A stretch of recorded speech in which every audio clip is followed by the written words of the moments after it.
19শে জানুয়ারি রবিবার ছিল আমাদের পিকনিকে প্রথমেই মেন কোর্সে ছিল চিকেন সাটে, একটু টমেটো সস দিয়ে দারুণ লাগলো।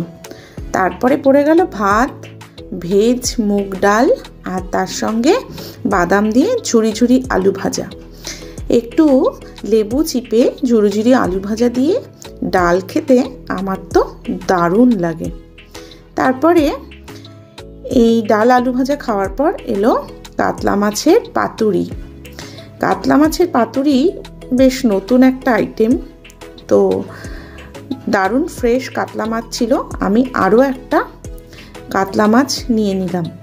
তো দুটো কাতলা মাছ খাওয়ার পর এলো পোলাও, বেশ বাসন্তী পোলাও ঝরঝরে, আর খাসির মাংস, কষা কষা লাল লাল ঝাল ঝাল খাসির মাংস। 2 পিস খাসির মাংস দিয়ে পোলাওটা বেশ জমিয়ে খেলাম।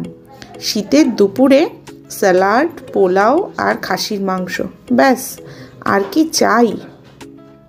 তারপরে আরও 2 পিস খাসির মাংস নিয়ে নিলাম। মাংসটা এত সুন্দর হয়েছিল।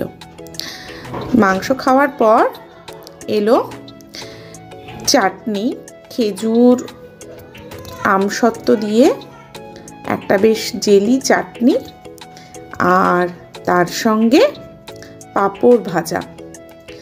তো চাটনি আর পাঁপড় তো আমার দারুণ লাগে।